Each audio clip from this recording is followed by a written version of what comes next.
Amen. Let's look at Luke, the 5th chapter, verses 1 through 11. Luke, the 5th chapter, verses 1 through 11. We want to read that together. Luke, the 5th chapter, verses 1 through 11.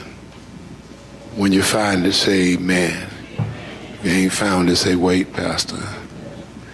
Luke, Matthew, Mark, Luke, John, you're going too far. Luke, the 5th chapter, verses 1 through 11. We want to read it together, so we'll make sure everybody together. Luke, the 5th chapter, verses 1 through 11. Are we ready? Let's start with verse number 1 and end in verse number 11.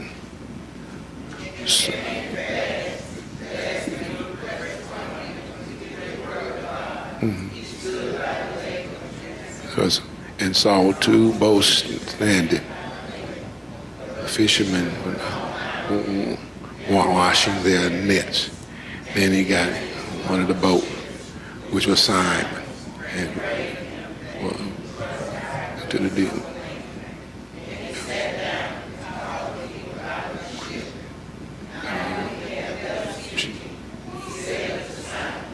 Launch out into the deep and let down your nets to catch. But Simon answered and said, Master, we've toiled hard all night. Nevertheless, at your word, will let down my net. Two people. Net broke.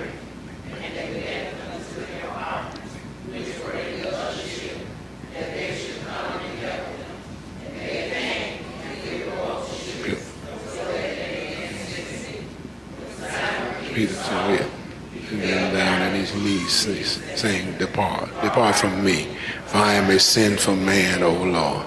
For he and all fish, fish was taken. And so also with James, the sons of Zebedee, who were partners with Simon. And Jesus said to Simon, Do not be afraid.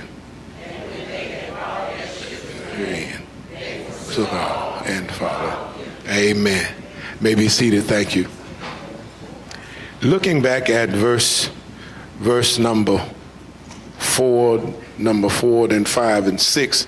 In verse number 4, listen what Jesus, after he had stopped speaking, he told Simon to launch out in the deep and let down your nets. You see that with a plural, N-E-T-S. And then Simon said, well, Master, we done toiled all night. We ain't caught nothing. But nevertheless, at your word, I will let down my what? Net. No plural, singular. And then what happened in verse number 6? And when they had done, they caught a number of fish, and their net broke. Verse 4, Jesus says, let down your nets. Peter say, nevertheless, he let down his net. Verse 6 said, and the net broke. You'll get that at the house. Somebody already got it, but somebody get it after a while. I mean, when you want God to bless you, you need to do it the way the Lord tell you to do it. Have mercy, Lord. It's right there in the text. I didn't make it up. It's right there. Want to talk about faith to conquer your failures. I say faith to conquer failure. Faith to conquer failure. I think in a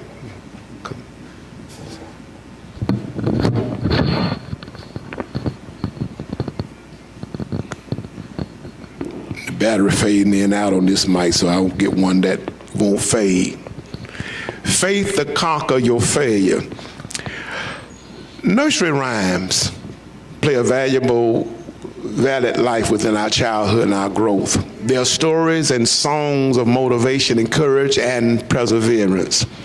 Sermons within a story. The story of Cinderella teaches you to wait on true love, and true love will find you. The story of the three little pigs teaches you how to build your life and make wise decisions. The story of the Little Red Riding Hood teaches you how to discern and discover the difference between real and fake. The story I want to illustrate and use as an example is the story about the itsy bitsy spider who went up the water spout. Down came the rain and washed the spider out. The sun came out and dried all the rain up, but the itsy bitsy spider went up the spout again. It's a cute story. It was a cute song. It's a powerful lesson that I have learned as I've grown up. I have come to the understanding that what was the intended meaning of the nursery rhyme is that you keep on going, you keep on persevering, you keep on striving. When failure of life seems to weigh you down, continue, as the text said this morning, to press toward the mark. Failure is never an option. Failure is not an opportunity. When you have failed, it's important that you step out on faith. I say when you have failed, it's important to step out on faith and take him at his word. As we walk into dialogue in this quarter of this current text, we are taking a journey with the disciples of Jesus Christ. And these disciples were fishermen. These fishermen knew where to fish. They knew how to fish. They knew why they were fishing. These fishermen had a successful and surviving business that was booming. However, between the night and the day, there was a drought and a drought. They had reached a point where they were between success and struggle. What do you do when you are between a drought and a drought? What do you do when you're between success and struggle? While they had taken their boat back to shore, while they were washing their nets, Jesus stopped by and asked them to let him use their boat. They gave him their business. Jesus used their business as a pulpit, and Jesus blesses their business. For someone who's trying to begin an entrepreneur, starting out a business and a leading position of management, give Jesus your business and he will bless your business. Yet between the fatigue of last night, between the struggle of unsuccess, between the dawning reality of your dilemma, Jesus steps in, speaks a word, and gives you ammunition to go on. Just when you're about to throw your hands in the air and give up hope, come to the end of your resources, become exalted, our energy has ran out, our ideals and lost our creativity, Jesus will step in and pull off a miracle. Faith to conquer failure. So the first point is in verse 5. You have to admit your faults. It's in the text. First of all, if you want to conquer failure, first thing you got to do, you have to admit your faults. Jesus told them what to do. Jesus gave them instructions on what to do. Launch out into the deep. But verse 5, but Simon answered, Master, we done toiled. Now, I heard what you said, but Master, we've toiled all night. And you're a carpenter's son. We fishermen, we do this for real. We toiled all night and we ain't caught nothing. They were weary. They were ready to quit for the day. They had washed their nets. They were exhausted. They had worked tirelessly until they got fatigued. They had struggled and didn't reach in and said they were ready to go home empty-handed. But listen to Peter. When they were paid and what they were paid and employed to do, what they knew how to do and were equipped to do, they weren't able to do. Yet Jesus told them to launch out into the deep.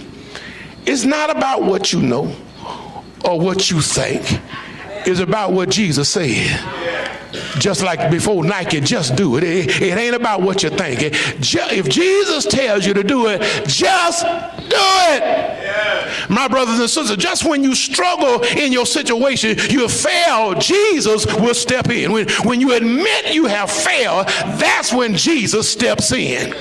There are some people that can testify that when you have failed in your relationship, failed in your dreams, failed in your accomplishment, failed on the job, failed at home, failed as a parent, failed as a Christian, just when you think you have failed, that's when Jesus will step right in.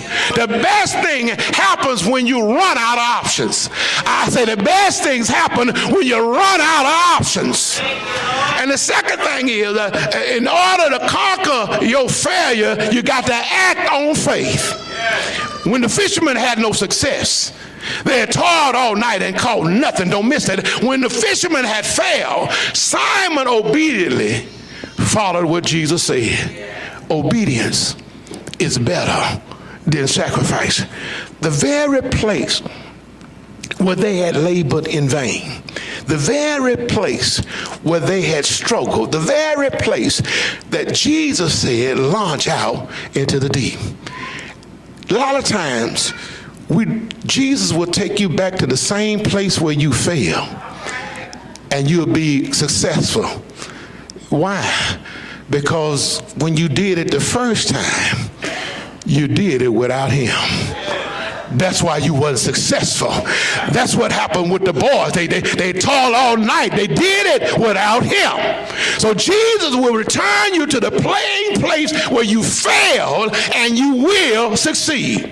It doesn't make sense to Simon, because Simon said, nevertheless, Lord, we've been here all night. We ain't caught nothing, but nevertheless, at your word, I let down my net. It seemed unconventional. It's unethical. Why in Simon's mind? It was a fool errand, because fish went down to the deep to set cool during the day, and he knew that fish at night would come to the surface in order to be fed, in order to eat. Just when you thought that your labor was in vain, Jesus says, try again.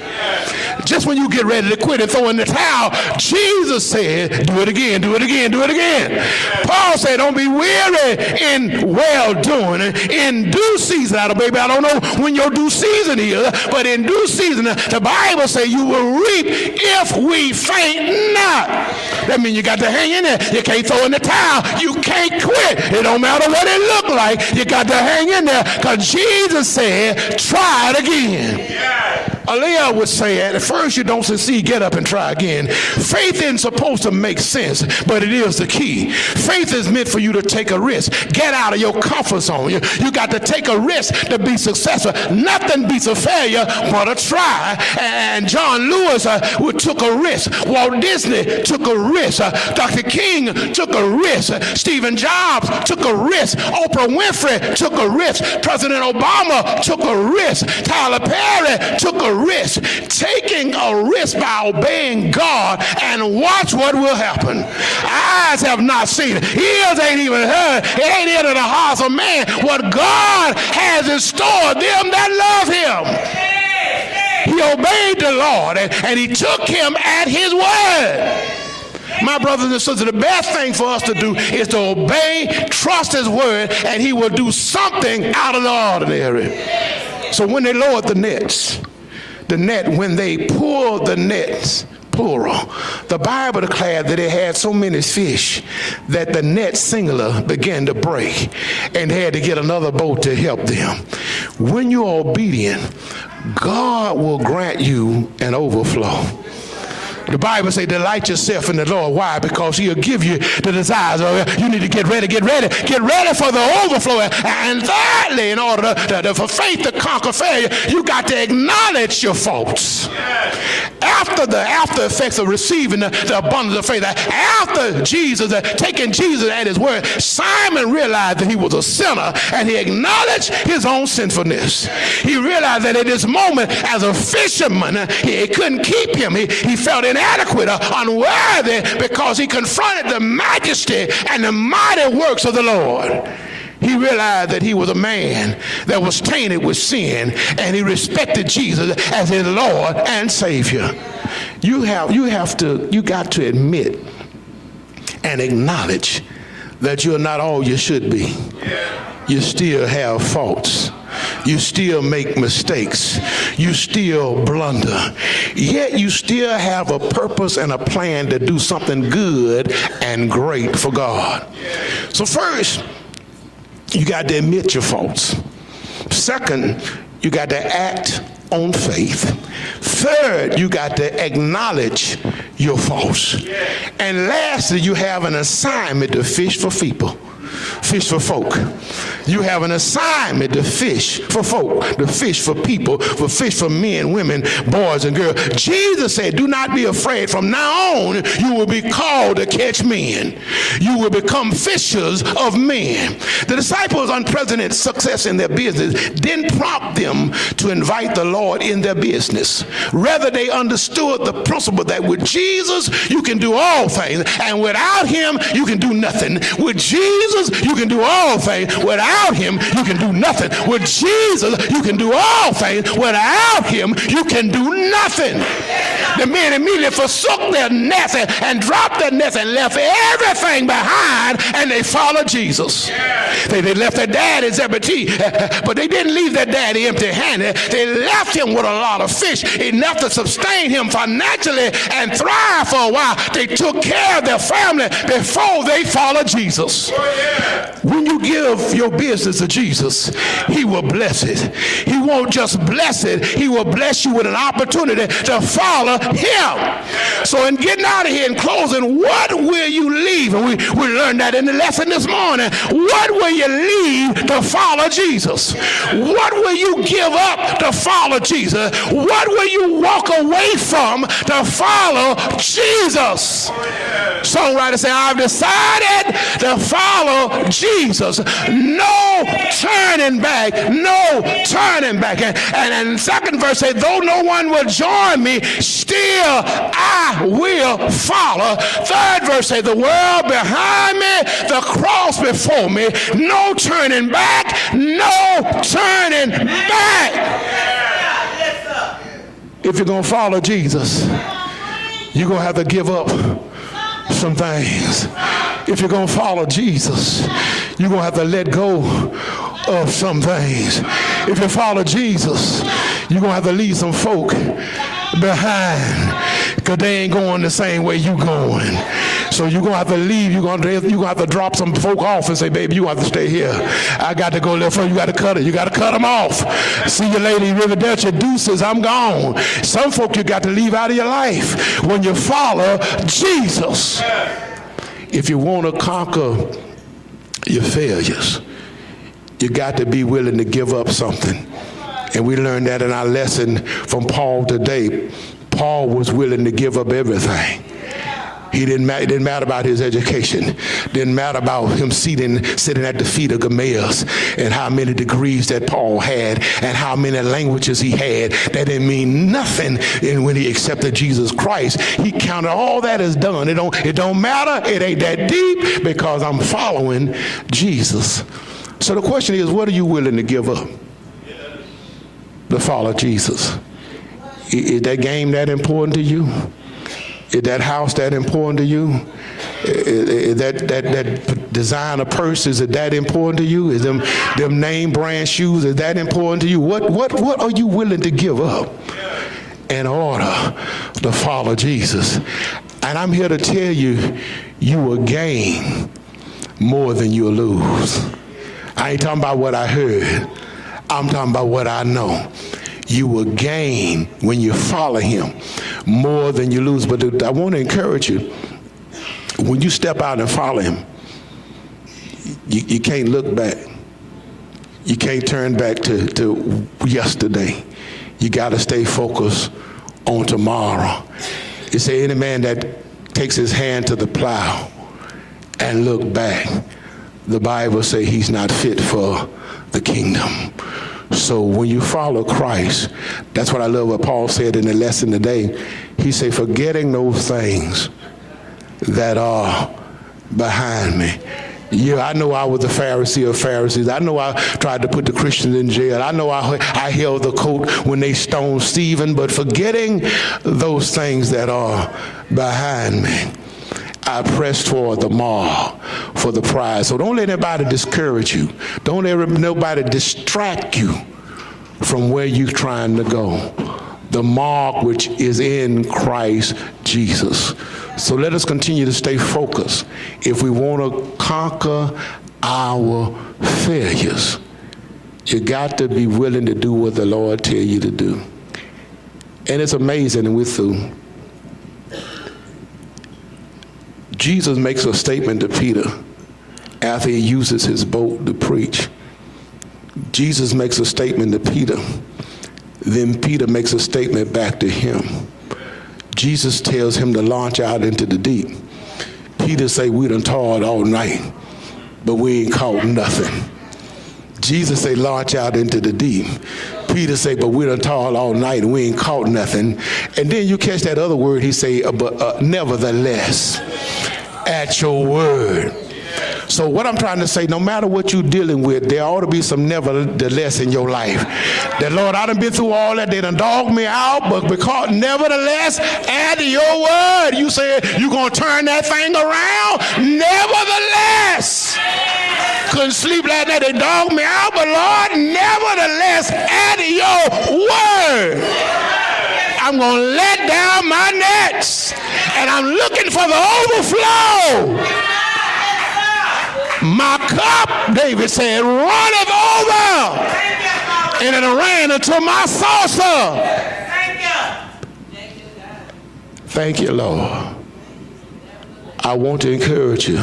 Nevertheless, I don't understand why I'm going through what I'm going through, but nevertheless,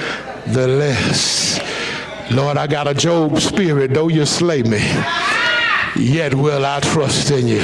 I don't know why I'm going through what I'm going through, but I know my Redeemer liveth, because he liveth within me. I know all the days of my appointed time, I'm going to wait till my change come.